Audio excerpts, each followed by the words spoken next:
buenas tardes, bienvenidos a su revista semanal de variedades, Silvia en Perspectiva.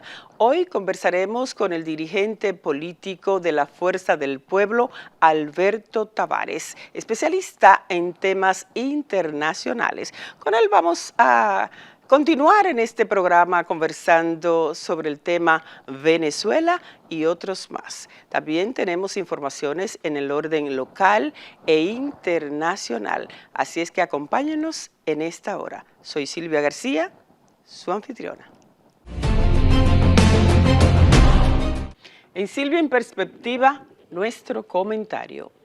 Saludamos que el INAVIE bajará en escuelas alto consumo de azúcar, grasa, harina, como también a la campaña del gobierno en ese sentido. Disminuir el alto consumo de azúcares, grasa y harina en los centros educativos del país, luego que una investigación evidenciara que el 31% de la población estudiantil en los planteles del Estado padece de sobrepeso y obesidad y tiene toda la pertinencia. La campaña Date Vida, Como Sano, fue lanzada durante un acto encabezado por el director del Instituto Nacional de Bienestar Estudiantil, INAVIE, Víctor Castro, y la doctora Ana Carolina Báez, directora de Formulación y Evaluación Nutricional de esa dependencia estatal.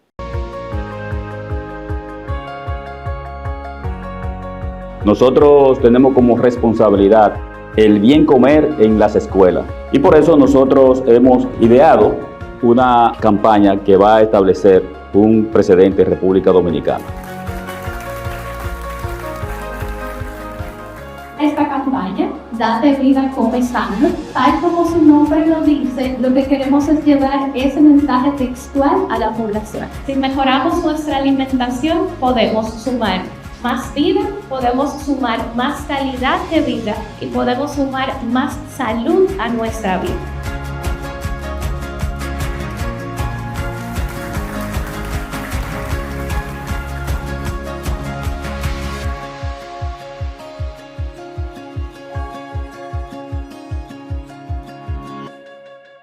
Ambos funcionarios resaltaron que la alimentación inadecuada es un catalizador para que aumenten las enfermedades no transmisibles, como la diabetes, la hipertensión, el cáncer y la obesidad, las cuales causan el 70% de todas las muertes en el mundo, siendo la enfermedad cardiovascular la principal causa. Con la iniciativa se busca sensibilizar a la población sobre la importancia de instaurar hábitos alimentarios saludables y las trascendencias para la salud del aumento en el consumo de frutas y verduras. El estudio Estado Nutricional de los Escolares, beneficiarios del Programa de Alimentación Escolar de República Dominicana, realizado por el INAVIE y el Ministerio de Salud, ha traído la evidencia que solo el 18% de la población estudiantil consume frutas y vegetales diariamente, mientras que existe un alto consumo de embutidos, dulces y bebidas azucaradas. Los jugos que eliminó el INAVIE en las escuelas estatales tienen unos 23 gramos de azúcar por cada 200 mililitros. Aseguró que el INAVIE eliminó el consumo de néctares en las escuelas estatales, con su alto contenido de azúcar y afectando a casi 1.5 millones de niños, consumo que los predisponía al desarrollo de enfermedades no transmisibles. Nosotros desde este espacio, Silvia en Perspectiva, por supuesto que aplaudimos esta medida y estamos con esta campaña, con este eslogan realmente, porque cada día debemos enseñar más a nuestros niños y nuestras niñas a comer sano, precisamente para evitarles todas estas enfermedades que vemos hoy día a tanta gente padecer como es la diabetes. Así es que felicitamos al INAVIE. En Silvia en Perspectiva, algunas informaciones en el orden local. La propuesta del presidente Luis Abinader para reducir el número de diputados en el Congreso ha generado descontento entre los legisladores del Partido Revolucionario Moderno PRM, su partido. Según los propios legisladores de este partido, la medida atentaría contra la democracia. La postura de rechazo de los diputados del partido oficialista podría obstaculizar la reforma constitucional en el Congreso. A pesar de contar con una mayoría que les permitiría aprobar una nueva Carta Magna, los criterios de los legisladores están divididos. Los argumentos para oponerse a la reducción de diputados incluyen golpes a la democracia, falta de representatividad y desproporción en los territorios. El diputado Ignacio Aracena, legislador por el PRM, rechazó de plano la propuesta, argumentando que la sugerencia de Abinader está mal orientada y mal direccionada y que, además, la cantidad de legisladores no puede reducirse porque los congresistas son la representación más genuina del pueblo. La democracia no se mutila, sino que se fortalece con la participación, y la participación conlleva un derecho a elegir y ser elegido, afirmó el diputado Ignacio Aracena del Partido Revolucionario Moderno al rechazar la propuesta del presidente Luis Abinader. El diputado Ramón Bueno cuestionó la eliminación de 53 diputados, argumentando que representan a las poblaciones, a los pobladores de escasos recursos, y que la reducción del gasto salarial en el Congreso no sería significativa en comparación con el presupuesto gubernamental anual. Por otro lado, el diputado Jesús Ogando sugirió aumentar la cantidad de legisladores para lograr una mayor representatividad a nivel local y evitar que los partidos mayoritarios acaparen todas las curules en la Cámara Baja. Bueno, ya ustedes ven, precisamente los diputados del partido oficialista PRM son los primeros en oponerse y realmente creemos que tienen razón los diputados que se han expresado en ese sentido. Los presidentes de las cámaras legislativas rindieron cuentas. En un acto conjunto llevado a cabo en el Salón de la Asamblea, los presidentes del Senado y de la Cámara de Diputados presentaron sus informes de gestión a sus respectivos órganos legislativos ante la presencia de la vicepresidenta de la República, Raquel Peña. El presidente del Senado, Ricardo de los Santos, y el presidente de la Cámara de Diputados, Alfredo Pacheco, presentaron sus informes finales del año 2023.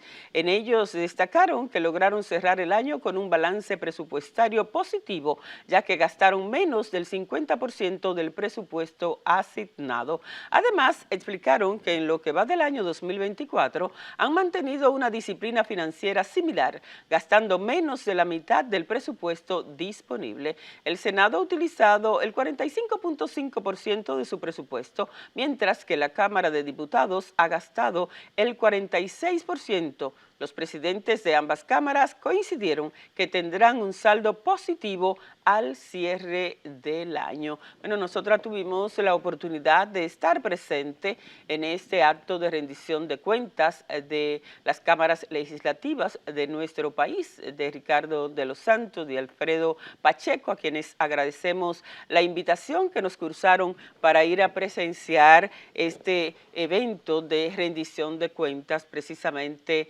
en el Salón de la Asamblea Nacional. Así es que muchas gracias, fue un acto muy lucido y donde ellos pues pudieron presentarnos a todos y todas la rendición de cuentas de lo que ha sido la gestión en el año 2023 a este 2024.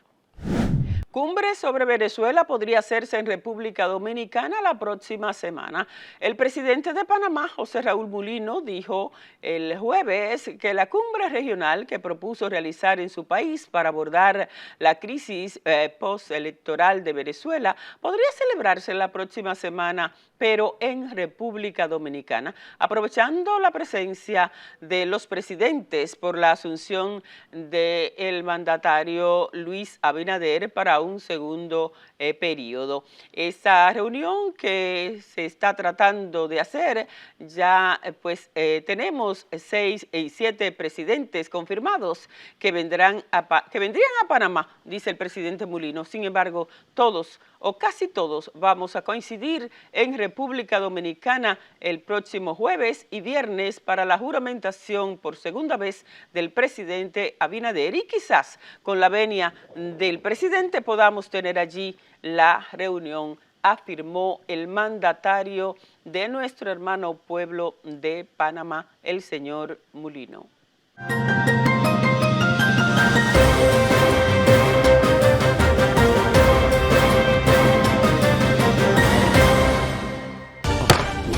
La Cámara de Diputados convirtió en ley 5 proyectos: el que crea el Cuerpo Especializado de Mitigación, Emergencias y Desastres, cuyo objetivo es aumentar la capacidad de respuesta del Estado ante los efectos de fenómenos naturales o antropogénicos que inciden en el país; el de los centros y empresas operadoras logísticas, a los fines de establecer un marco jurídico de desarrollo y promoción de la República Dominicana como zona de actividad logística regional. Además, el presupuesto reformulado que modifica el presupuesto general del Estado para el 2024. También el que declara judicialmente fallecidas a las personas que se encontraban en el Mercado Viejo de San Cristóbal durante la explosión del 14 de agosto de 2023. Asimismo, los diputados aprobaron en segunda lectura el proyecto de ley de alimentación y nutrición escolar, el cual tiene por objeto regular la alimentación de niños, niñas y adolescentes que asisten a centros educativos tanto públicos como privados. Aprobado. Cámara de Diputados de la República Dominicana. La Cámara de Diputados aprobó en primera lectura el proyecto de ley sobre los centros logísticos a fin de establecer un marco jurídico para el desarrollo y promoción de la República Dominicana como zona de actividad logística regional y así regular estas operaciones. Refrendó en segunda lectura el proyecto que establece una cláusula de conciencia como protección de los derechos laborales en favor de los periodistas y profesionales de la comunicación social. Aprobó también un proyecto de ley que declara a Juan Bosch y a José Francisco Peña Gómez padres de la democracia dominicana.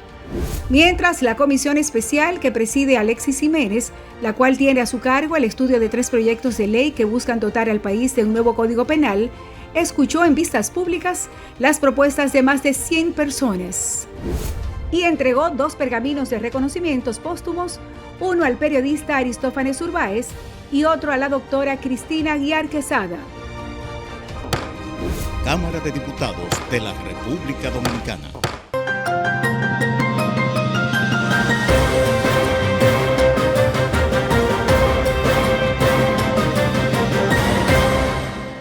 Amigas y amigos, llegamos a la parte estelar de su espacio Silvia en Perspectiva, y es la entrevista. Uno de la casa ha vuelto hoy a nuestro programa y con él vamos a conversar sobre diversos temas en el orden local y por supuesto en el orden internacional, rama en la cual él se ha especializado y tiene ahí amplios conocimientos para poder conversar, para poder yo conversar con él, porque realmente tiene mucho más conocimiento en esa área internacional. Alberto Tavares. Alberto Tavares, que ustedes todos lo conocen porque ha venido muchas veces acá, pero además porque es un comunicador innato, un profesional, dirigente político de la Fuerza del Pueblo. Bienvenido otra vez, hermano Silvia, en sí. Perspectiva. Muchas gracias, a la orden siempre. A ti hay que invitarte bastante porque contigo se puede conversar muchos temas. Qué bueno, un halago, pero de verdad que me animé a querer venir al programa esta semana porque el tema de Venezuela, que es el tema del momento, así es, hay que abordarlo con cierta profundidad analítica y verlo de una forma integral, holística, sobre todo en lo que tiene que ver con el contexto geopolítico en el que se produce este hecho y los actores globales que tienen que ver con ese fenómeno. De modo que, aunque veamos algunos temas locales, nacionales, preferiría concentrar principalmente este tiempo en ver esa situación. Esa situación, ¿no? Pero de inmediato vamos a conversar al respecto. Se han estado dando varios acontecimientos post-elecciones en Venezuela.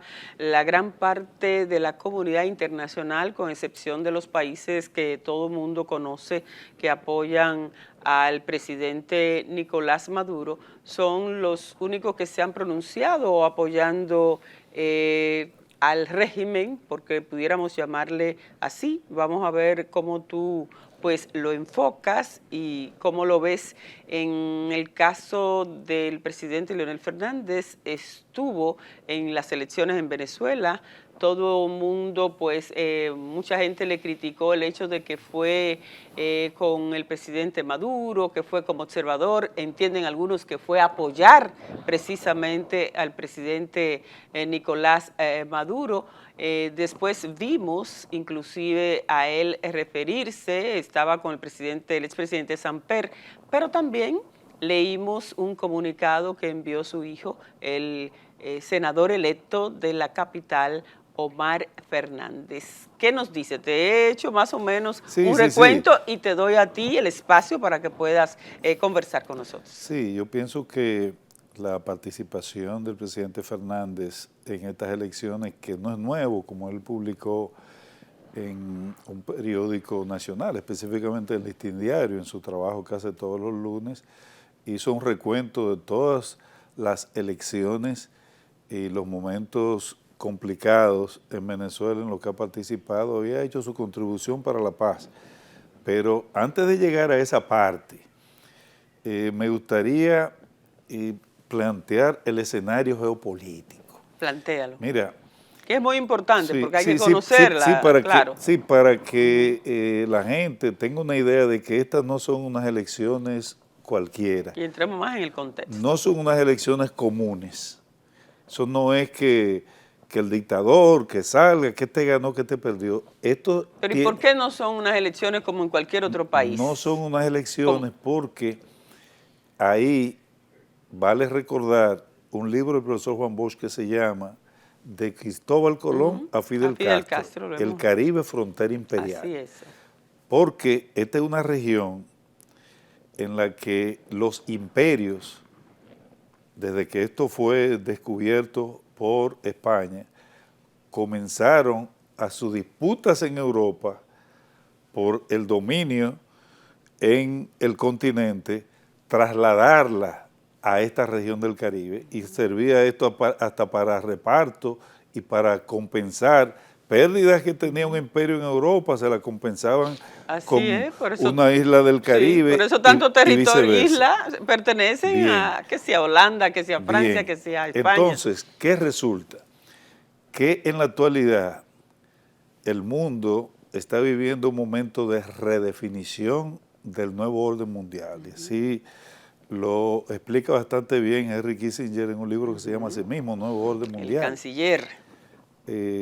Entonces, el surgimiento de China como una potencia ya hegemónica al mismo nivel que Estados Unidos, por no decir otra cosa, el fortalecimiento de Rusia después de un tiempo largo con la separación de la Unión Soviética y el declive, la repotencialización de Rusia con un líder importante como Putin, y entonces los alineamientos que se están dando a través de una organización que se llama el BRICS, que el primer nombre de la B mayúscula es por Brasil, pero entonces está el Brasil, está India, está China, y está Rusia y está Sudáfrica. En ese conglomerado de países, solamente con poner a China y la India, estamos hablando de la mayor población mundial comparado con todo lo demás, y también la mayor capacidad productiva, porque la India es una economía también de mucha envergadura en este momento. Sí, mucho peso. Pero entonces Rusia también está ahí. Entonces, ¿qué es lo que resulta? Que hay un país también que no es de los países estratégicos que pueden llamarse superpotencias. En esa categoría solamente están Estados Unidos, China y Rusia en este momento, pero que tienen mucha importancia por su gran producción de petróleo y también por su incidencia ideológica en Medio Oriente, que es Irán. Entonces, ¿qué resulta con Venezuela? Que Nicolás Maduro tiene relaciones comerciales estrechas con Rusia, Así es. pero también con China. Es un pivote estratégico de ese bloque en Sudamérica. Venezuela con Nicolás Maduro, no con ningún otro que pueda ganar unas elecciones. Entonces, Irán, por ejemplo, tiene un contrato con el gobierno de Venezuela de 1 millón de hectáreas disponibles supuestamente para producción agrícola. Pero ahí se hará producción agrícola y quién sabe si se podrá hacer otra cosa. Entonces, ¿cómo tú ves la situación? El Consejo de Seguridad de Naciones Unidas la integran 5 países que tienen derecho a veto. O sea, si uno de esos países dice no, no se puede hacer nada a través de Naciones Unidas. ¿Cuáles son esos países? Los países que resultaron ganadores en la Segunda Guerra Mundial. China, Reino Unido, Francia, Estados Unidos, en ese tiempo la Unión Soviética, ahora se llama Rusia. Rusia.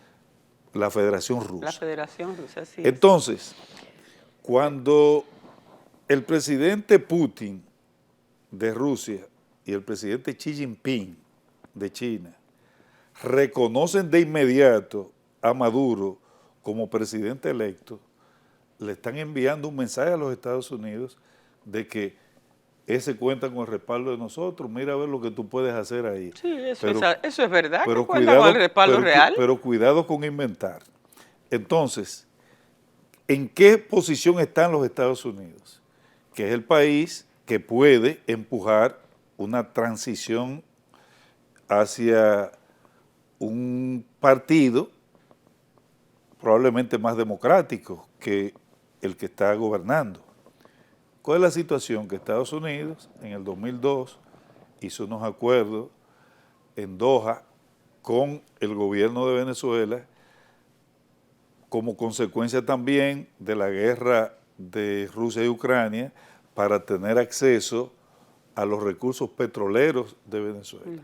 Pero no solo eso le ha permitido a Venezuela incrementar la producción petrolera porque en PDVSA, la petrolera oficial, hubo muchas deserciones por razones políticas, se fue mucha gente, cancelaron técnicos y la industria prácticamente se cayó.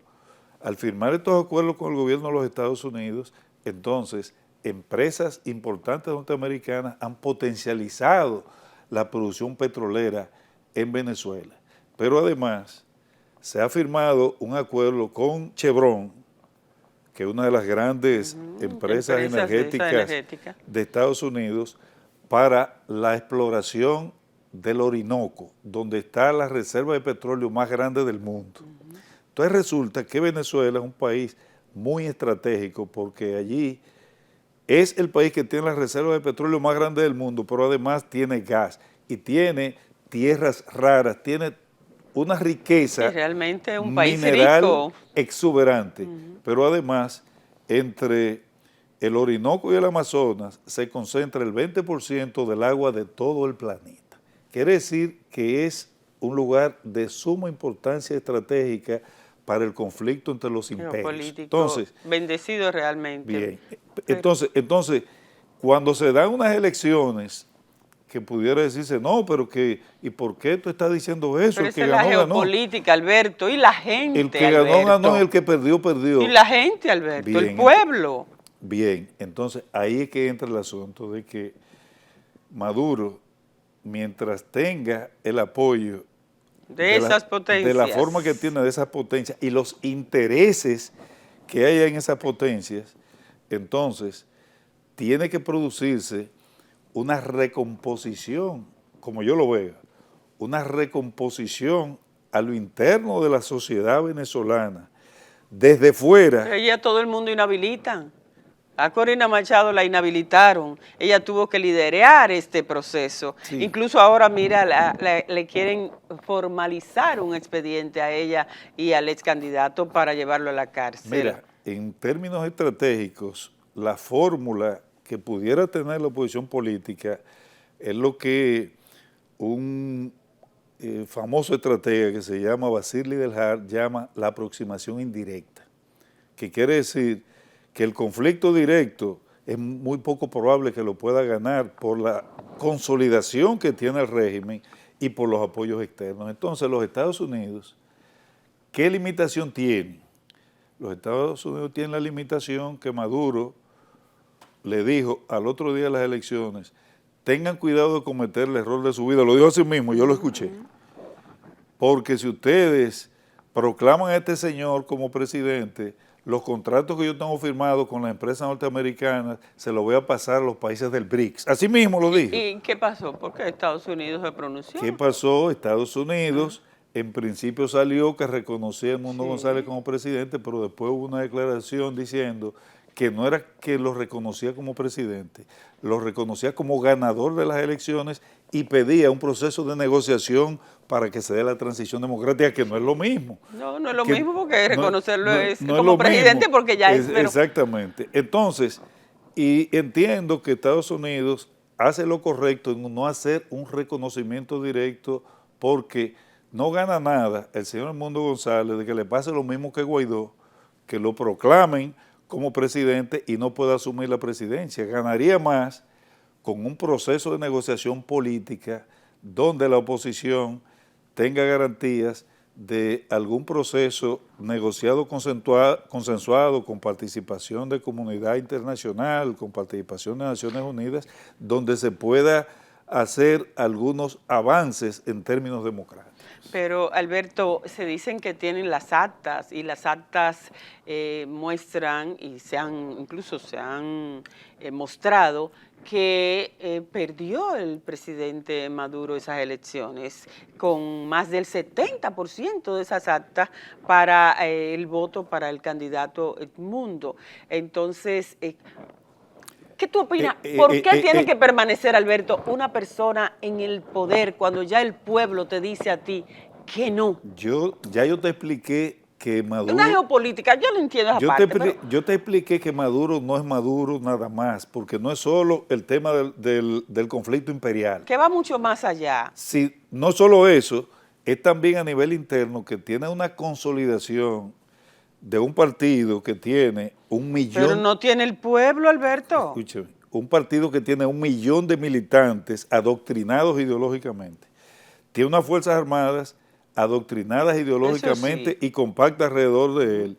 Pero además, fíjate algo, que Venezuela ha ido recuperándose económicamente. El año pasado, el 2023, tenía... Y la gente saliendo por Balsa, como dicen en mi campo, por Balsa. No, pero salen y entran.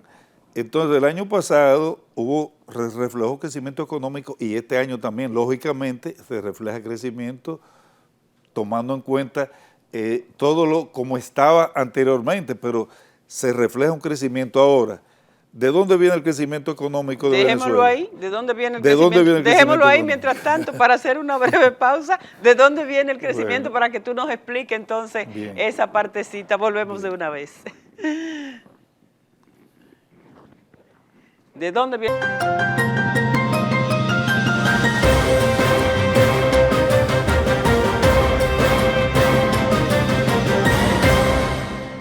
Cada obra, cada proyecto, cada servicio público que impulsamos representa una oportunidad de trabajo para miles de dominicanos, que con la mejora de su economía contribuyen al progreso de sus comunidades, permitiendo que cada vez más familias mejoren su calidad de vida.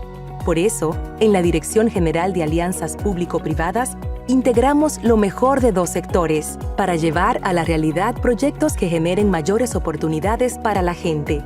Motores de empleo para el pueblo dominicano, sin importar el género, estrato social o condición.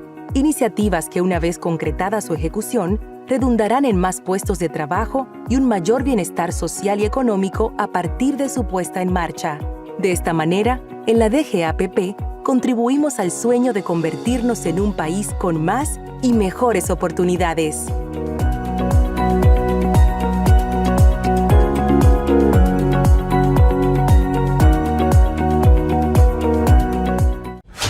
En el Departamento Aeroportuario procuramos el buen funcionamiento de nuestros aeropuertos internacionales, domésticos y helipuertos estatales, incorporando nuevas infraestructuras que darán soporte a nuestra red nacional de helipuertos. Con eficiencia y transparencia, trabajamos en el desarrollo de la región sur con la construcción de 2 nuevos aeropuertos. Y con el rescate de nuestras terminales domésticas, hemos reactivado la aviación privada no comercial. Definitivamente, esto es cambio. Trabajamos para ti. Departamento Aeroportuario.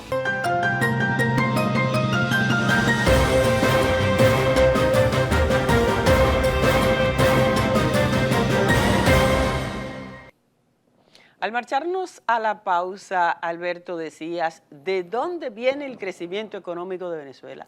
Vamos a ver.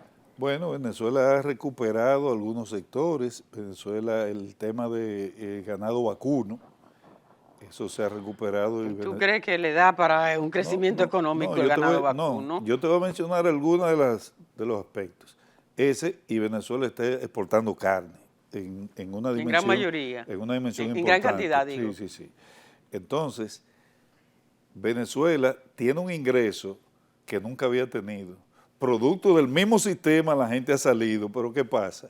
Que la gente manda dinero. Entonces, para este año la proyección va de más de 5.000 millones de dólares entrando de remesa de gente que no quieren saber de Maduro, que no quieren saber del chavismo. Que si lo dejaban votar ahí es que es verdad que iban a ver el 90%. Pero mandan dinero y eso entonces... A lo que tienen allá. Y eso entonces contribuye las remesas. Contribuye al mejoramiento de la economía.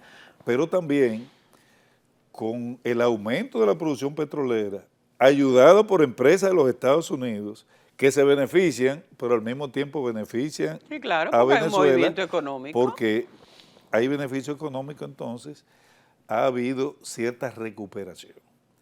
Mira qué cosa, ¿eh? Los Estados Unidos, que son adversarios ideológicos, han ayudado a potencializar la economía. ¿Por qué la gente está saliendo tanto? Y los que salen, más de 8 millones fuera. Y los que salen, bueno, porque no están conformes con el gobierno y no están conformes están pasando muchas con la cosas, situación económica, ¿no? Venezuela llegó a tener... Y la gente no se iba de Venezuela, la gente no emigraba. No, precisamente, pero ese era un ingreso que no existía. Ahora eso, que en términos políticos... Eso es nuevo para Venezuela, ese ingreso, ¿es verdad? Eso es nuevo. Es cierto, porque la gente no se iba. Eso está entrando... Y la gente está trabajando en todos los lugares. Eso está entrando ahora. Entonces, resulta que...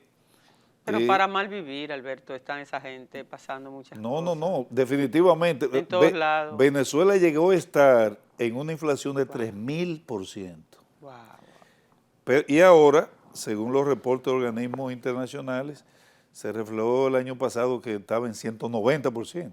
O sea, todavía una gran inflación, pero si tú calculas de 3.000 a 190, no, claro, la diferencia es enorme. De una gran diferencia. Entonces, al gobierno le da para mantener su base de apoyo social a lo interno del régimen. Entonces, el grupito de ellos que están ahí, grupito Alberto. no, o sea, hay un millón de gente. Hay 1 millón de militantes del Partido Socialista Unido de Venezuela, el PSV, y tienen sus tentáculos a nivel social, tienen su gente, aunque tal vez no tenga la mayoría. Entonces, esto lo que lleva es a pensar de que es un gobierno que tiene un nivel de consolidación muy fuerte y que la oposición, además de proyectarse en ganar elecciones, tiene que hacer un trabajo político de estructura y un trabajo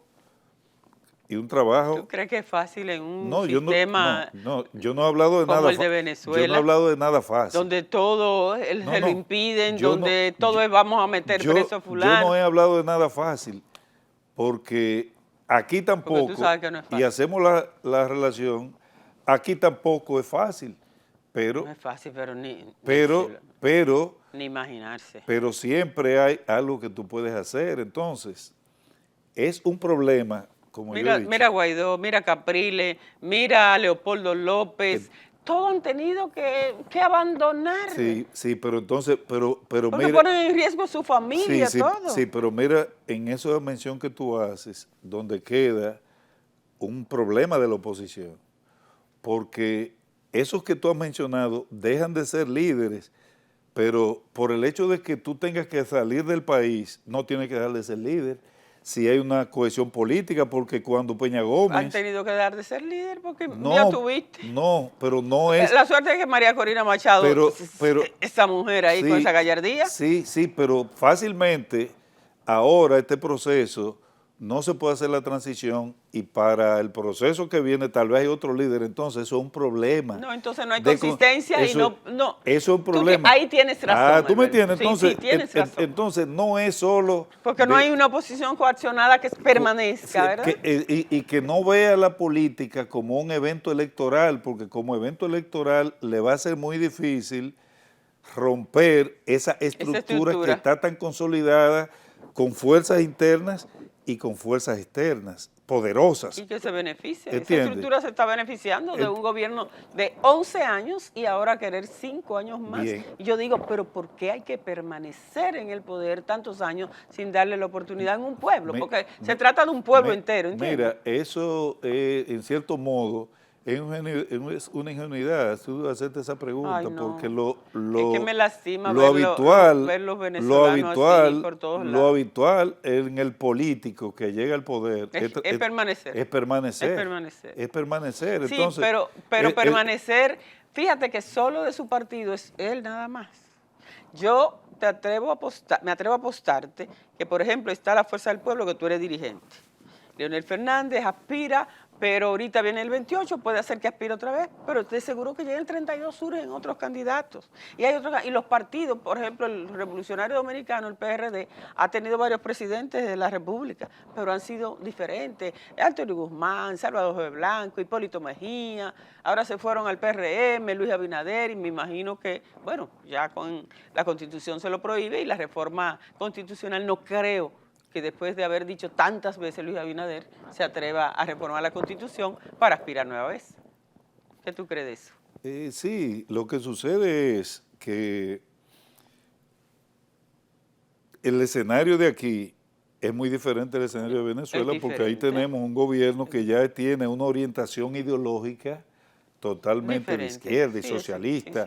Su principal aliado en la región es Cuba, que tiene un sistema comunista antagónico con los Estados Unidos. Yo digo que más que socialista, comunista. Comunista fundamentalista, en cierto modo. Fundamentalista, exactamente. En cierto modo. Entonces, esa es fundamentalista. Esa es la orientación ideológica. En esa orientación siempre se tiende al partido único, porque eso es lo que se vivió. Pero que no es un partido único, es un único ser, un único. Nicolás Maduro tiene 11 años. Es que, Putin ya tuve todo el tiempo que tiene. En Cuba, mira Fidel Castro cuánto duró. Es que ese es el error. Mientras la oposición siga viendo que el problema es la figura de Maduro. Y no la estructura. Es la estructura, ahí es la estructura. Ahí es, si no está Maduro, va a estar Diosdado Cabello, y si no está Diosdado Cabello...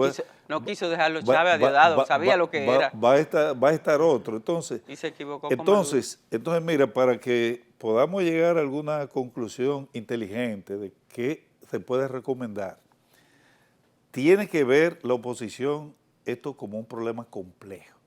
Y los problemas complejos no se le pueden dar... Pero complejo, realmente complejo. Sí, no se le pueden dar, plantear soluciones simples. Hay que plantearse un problema de mediano y de largo plazo. ¿Qué tú le aconsejarías a esa oposición de Venezuela? No, a esa oposición o a cualquiera que se encuentre en una situación así, utilizar una estrategia de aproximación indirecta, que es, ¿Cómo hacerlo en un régimen así? bueno, tienen que trabajar No hay libertades. tienen que trabajar en la estructuración de una organización política, no de una plataforma para participar en elecciones. No de campaña, como Sí. decimos. Por ejemplo, partidos tradicionales del sistema que tienen experiencia política, que tienen profundidad en el conocimiento de la sociedad venezolana como Acción Democrática, estaba fuera de la plataforma de la coalición, porque tal vez no lo quieren, porque ese es tradicional. Entonces, Sí, porque quisieron apartarse un poco de esa de parte lo tradicional que tradicional. dijeron que fue lo que Venezuela sí, no quiso con exacto, Chávez. pero lamentablemente necesitan un rediseño de la estrategia.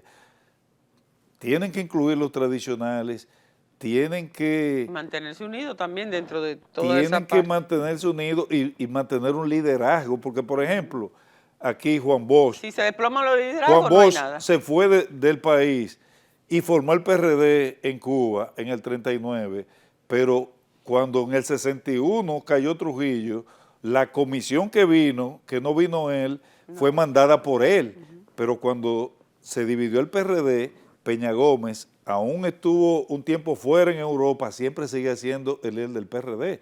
En Francia, cuando se da la Segunda Guerra Mundial, Charles de Gaulle no era un militar muy prominente, pero fue el que le hizo frente a los nazis porque el gobierno de Vichy, que era el que estaba en el control del país, cedió de una vez a Hitler para que no le destruyeran sobre todo a París. Entonces, ¿qué hizo Charles de Gaulle? Se fue a Londres, que era el país que estaba liderando la ofensiva, y desde ahí entonces mantuvo su liderazgo. El ejercicio de resistencia de Francia, y cuando termina la guerra, logra que Francia se incluya dentro de los 5 grandes con un asiento en el Consejo de Seguridad de Naciones Unidas ya con derecho a veto. ¿Qué quiere decir eso? Que tiene que haber una continuidad en el liderazgo, aún sea en el exilio. Guaidó, tiene razón.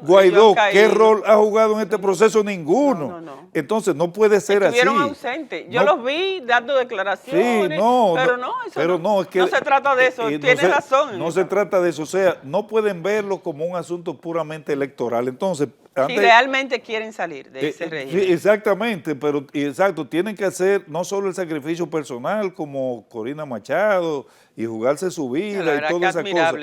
Tienen que hacer algo más y utilizar más recursos estratégicos, más estrategia, más pensamiento complejo para abordar una situación compleja. Entonces, ya finalmente, con lo que tiene que ver con el presidente Fernández, mucha gente... Mira, lo acabaron por las redes, Alberto. Sí. Se hizo viral el presidente Fernández, pero de una manera no grata. No comprendió su rol, pero... La gente entendió que él fue a apoyar a Maduro. No, para Alberto. nada, para nada. Si hubiese ido a apoyarlo, no coincide con Centro Carter, no coincide con el gobierno de los Estados Unidos y con todos los que han pedido lo único que se podía pedir en ese momento. ¿Qué tú crees entonces que aprovecharon algunos sectores? Que se publiquen las actas, sí, hombre, se aprovechan para... en un momento de efervescencia en contra de un gobierno, de un régimen, utilizar esta figura, que es una figura potable políticamente para el futuro, para decir que está vinculado a ese gobierno y a esas ideas que lo sustentan, pero no es así. El presidente Fernández planteó en un comunicado antes de salir de Venezuela, al otro día de las elecciones, conjuntamente con el presidente Samper, primero dijo que el proceso se hizo organizado y el proceso estuvo bien hasta el final. Nadie denunció nada sustancial. El problema vino en el momento del escrutinio. Entonces él dijo, el proceso fue organizado, yo recorrí los centros, vi mucha votación, hubo mucha votación porque votó el 59%, muchísimo más que aquí, que es una democracia consolidada, y los actores estaban esperando el resultado. Cuando llega el momento del resultado, entonces un supuesto hackeo, y ahí entonces, ¿qué dice el presidente Fernández? Publiquen las actas del escrutinio de manera desagregada por mesa electoral, para que se vea realmente. Para que se vea qué sacó cada quien. Y esa misma posición tiene el Centro Carter y fue la misma que presentó la Casa Blanca en Pero Estados no se ha Unidos. hecho ni se piensa hacer. Pero del lado entonces de- la gente, en vez de valorar eso del presidente Fernández, lo que valoró fue una foto donde él aparece con Maduro, pero no promovieron la que él aparece con Edmundo González, con los demás candidatos de la oposición también, Es cierto, el día mismo de las elecciones. es Entonces, cierto. hay Se que nos terminó ser el tiempo, justo lo primero, como decía Juan Pablo Duarte, Sí, si si queréis queréis ser felices. y la posición de Omar Fernández es una posición libre porque la Fuerza del Pueblo no tiene una posición sobre la crisis de Venezuela, más que la que planteó el presidente Fue él Fernández, como joven que debieran los venezolanos... Algunos dicen que salió a salvar al padre. No, eso no tiene que salvar a nadie porque Es lo que he oído y leído, Alberto. Porque Leonel Por Fernández cantidad. es el político dominicano de más prestigio, 3 veces presidente de la más República. prestigio internacional y que ha servido su experiencia y su conocimiento de la geopolítica y de la política internacional para resolver problemas en otros países. De modo Así que es. presidente Fernández, mucha gente puede decir lo que quiera, jugó un rol de observador imparcial y al final dijo que había que publicar las actas, que es en lo que ha coincidido todo el mundo y en lo que coincido yo Y también. yo también, es que debe ser así, un sistema realmente donde se quiere que se viva en democracia. Ahora, había Creemos, gente que Alberto, quería que el presidente fuera que Maduro, que hay que incendiar, que esto, y entonces, si pero hay baño de tampoco son sangre, postura de un estadista. esa no es ni de un estadista ni de un observador. Si hay baño de sangre, si hay una situación inmanejable, entonces ¿a quién se le pega? Al que fue a agitar. Así es. Mira, Alberto, se ve claramente, y eso lo vamos a tratar en otra entrevista cuando tú vuelvas, que desde ya el presidente Fernández aspira a ser el candidato de la Fuerza del Pueblo para el 2028. Él no aspira, no. La gente- El partido aspira que sea él. él. La gente pues hablaba de su hijo Omar Fernández, creemos nosotras que es extemporáneo realmente, y que está muy joven Omar Fernández, todavía puede Omar, esperar. que ejerza Por su lo que se ve. senaduría del distrito, que tenemos muchas buenas expectativas de que lo haga bien. Gracias, Alberto, por haber venido nueva vez a Silvia en Perspectiva. Interesantísima esta conversación, todos tus conocimientos de la geopolítica, de los temas internacionales, pues han quedado evidenciados mucho más, porque sabemos y te hemos visto en otros escenarios también. Miren, quiero decir que precisamente en el día del jueves, en horas de la mañana, estuve en la Junta Central Electoral, porque sucede y viene a ser, Alberto, que no pude estar presente el día que la Junta convocó para hacer la entrega de los pergaminos a todos los diputados, electos. senadores. Bueno, mis felicitaciones. Muchas gracias. Diputada electa de nuevo del Parlacén, organismo del que eres presidenta, para orgullo de todos los dominicanos. Muchas gracias. Entonces estuvimos el jueves, recibiendo ese certificado de las manos del presidente de la Junta Central Electoral, Román Andrés Jaques Liranzo, a quien agradezco mucho que dispuso de su tiempo para hacerme entrega de ese pergamino de elección, el certificado de elección, ya que nos encontrábamos cumpliendo compromisos propios de nuestras funciones como presidenta del Parlamento Centroamericano en tierras extranjeras. Y la verdad que lamentamos no haber estado aquí, pero nos sentimos también muy bien por haberlo recibido de manos del presidente de la Junta. Un mensaje final a los Sí, venezolanos. adelante. Ojalá que puedan encontrar una vía de entendimiento para que la democracia prevalezca y para que haya concordia y ese país pueda recuperarse, echar para adelante. Así es. Buscando los mecanismos, pero hay que buscar mecanismos alternativos de disputas. Hace falta ahí inteligencia, hace falta ahí estrategas que tengan conocimiento de cómo se resuelven situaciones complejas. Así es. Muchas gracias, Alberto. Ustedes, por favor, continúen con nosotros porque tenemos más contenido de interés.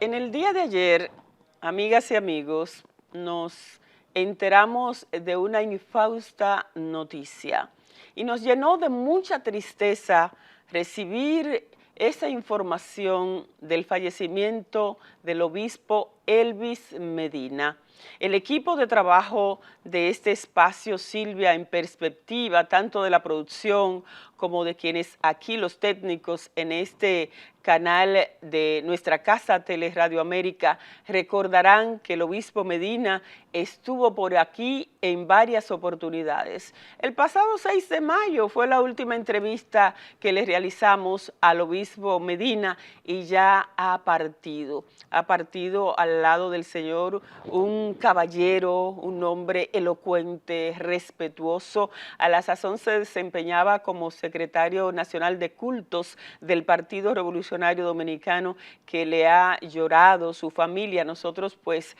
nos solidarizamos en un fraternal abrazo con su familia por la partida a destiempo del pastor Elvis Medina, producto de un infarto fulminante que acabó con la vida de un hombre tan ecuánime, tan íntegro y muy dedicado a lo que era pastorear su iglesia, a sus pastores, a los que estaban con él, pues trabajando. Lamentamos muchísimo y le enviamos nuestros sentimientos de solidaridad y en honor a la participación siempre del obispo Medina en este programa de Silvia en Perspectiva.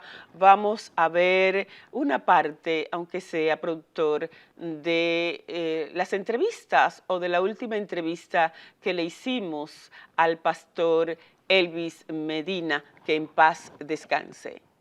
¿Qué usted veía en ese entonces del doctor Peña Gómez, que tuvo la oportunidad de participar en algunos eventos haciendo, ¿verdad?, esta parte de invocando al Creador?